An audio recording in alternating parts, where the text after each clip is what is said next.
Hi everyone, and thank you for joining me for Sketchbook Sunday, episode 56. I'm working with gouache today in my moleskine sketchbook. I'm using the Royal & Langnickel gouache, which is student grade and relatively inexpensive, but I'm super new to this medium and I didn't know if I would like it, so I didn't want to spend money on expensive professional grade gouache when I didn't even know if I would like the medium. A few people asked me on my past gouache videos why I didn't buy professional grade gouache, and that's why. I didn't know if I would even like gouache. Maybe someday whenever I finish up this set of gouache, I'll get some professional grade ones, but for now this works for me. I also need to get a proper palette for gouache. I'm just using a piece of glass with a piece of paper in the back of it like I do with oils, and I really should get an actual palette that would work much better for this medium, and then I could actually bring it to places and sketch on the go. I wanted to paint an autumn scene with red, orange, and yellow leaves. Since here in Florida we don't see the seasons changing ever, at most the grass sometimes turns brown, but that's really it. The trees here are just always green, which is nice. Green is my favorite color, but I really miss the seasons changing. It's kind of like chapters of life unfolding, and I love that change, so I just paint it because I don't have it where I live. I'm not trying to make this painting perfect, it's just me playing around in my sketchbook and chatting with you guys. In some of these videos, I will be taking questions directly from the comment section and answering them in a video. On my last video, I got this comment from Lena, who wrote, "Could you talk about art criticism online? How do you handle the toxic people, and how do you tell them apart from the people who are genuinely trying to help?" So firstly, I guess the biggest thing is someone who is genuinely trying to help you will typically also not try to insult you directly in the process of them delivering help. Anyone can have an opinion on your work, and everyone will. Some of it will be good and some of it won't. It's kind of inevitable. You don't have to like my art. I don't expect everyone to like my art. That would be ridiculous. There are thousands of artists out there. My work is not for everyone. I get it. That's fine.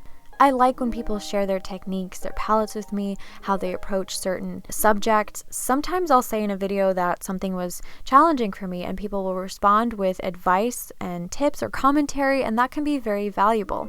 However, sometimes people are just flat out rude, and it's very obvious that their intention is not to help you. Sometimes constructive criticism can still feel like a negative thing, especially when we didn't ask for it. And it doesn't mean that it can't help us.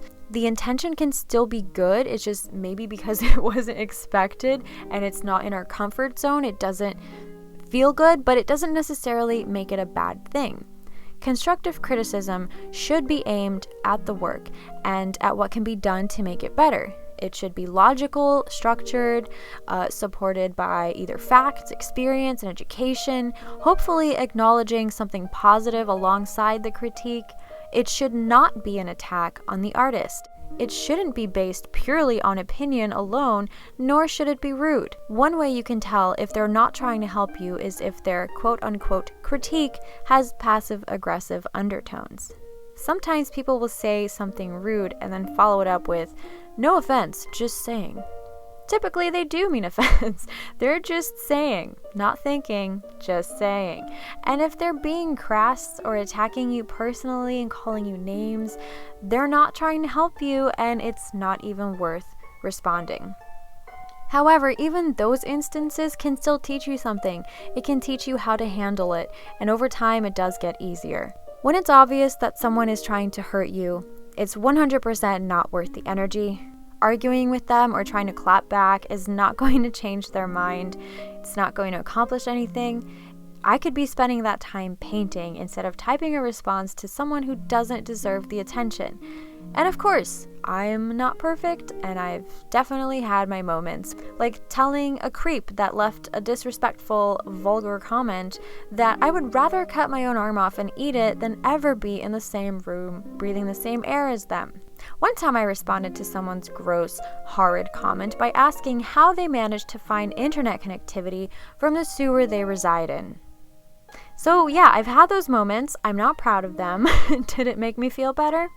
Not really.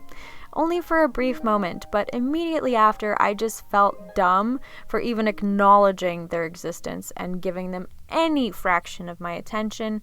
So I just learned not to engage at all. The block button is a wonderful tool, and I highly encourage you to use it on any abusive or toxic people, creeps, stalkers, haters, whatever. Use that beautiful block button. It's there for a reason. You shouldn't have to put up with people who are determined to bring you down. Your time and energy is too valuable to be wasted interacting with people who clearly don't deserve it. Let's say someone says, "You suck, your work sucks, you can't paint, stop talking," or something along those lines, which I've actually gotten comments like that. I think every artist on social media is going to receive something along those lines at some point. And again, the block button, wonderful tool, not worth responding. Also, it's funny because when you go to their page, which also going to their page is a waste of time, but if you do, what you'll find typically is that they don't have any of their own work online. So that right there tells you that this person doesn't even have the guts to put their own stuff out there. Artists who produce solid work that is skillful, they love what they do, they're dedicated to their craft, and they're happy with themselves and their life, it's highly unlikely that they're going to have time to go around the internet leaving hateful comments, crapping on other artists' work, because they're too busy making something. And they don't have the energy or desire to try and bring someone down. Also, most of the time, people who are doing better than you also won't bother crapping on you. They're too busy doing better. There are some artists who I would love to have them criticize my work and tell me like what they think is wrong with it, what they see that's just terrible, and tell me how my process can be improved and made better. However, those artists that I admire, they're probably going to charge a very pretty penny for that criticism because it holds so much value. Something with value isn't just going to be handed out willy-nilly. Those artists don't even know I exist. They probably never will because they're too busy being incredibly successful, skilled artists, and I am the lowly peasant. And of course there's going to be people who totally misinterpret what I say here and think, "Oh, you're just a snowflake, so anyone who doesn't like you is a hater. Anyone who doesn't agree gets blocked." And again, that's not what I'm saying at all. First of all, snowflake, really? Can we stop regurgitating buzzwords that are typically used to discredit people? Like, it's just so overused. Let's find new vocabulary that's not overused to hell and back. There's a big difference with expressing critique in a respectful manner without blatantly insulting and belittling a person, and being an insulting, blatant a-hole or leaving a passive-aggressive backhanded comment. There is a big difference between those things. Personally, I don't go around criticizing artists' work. I don't have any interest, time, or desire to do that. I just don't. Some people do, and that's cool. As long as you do it respectfully and you're not just attacking someone, then I don't think that's inherently wrong. Obviously, there are also people who use the block button to hide people that are calling them out on their own wrongdoings and abuse. There are several YouTubers who have used their platforms to cause harm and then block anyone who calls them out on it, or anyone trying to warn others of the abuse. Sure, that happens too, but that is not what I'm talking about here, so let's not misunderstand and make the comparison.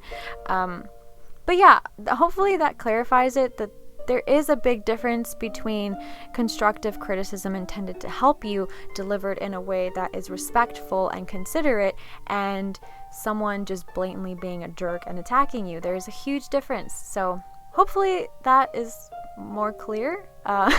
Thank you so much for watching. If you would like me to take a comment, suggestion, or topic of discussion, be sure to leave it in the comments. I love talking to you guys. I love hearing your feedback. I'm wishing you all a beautiful and inspiring day, and I hope to see you in my next video. Also, follow me on Instagram because I'm posting Oiltober paintings on there. And new video on Oiltober is coming up on Tuesday. Okay, now I'm going for real. Okay, bye guys!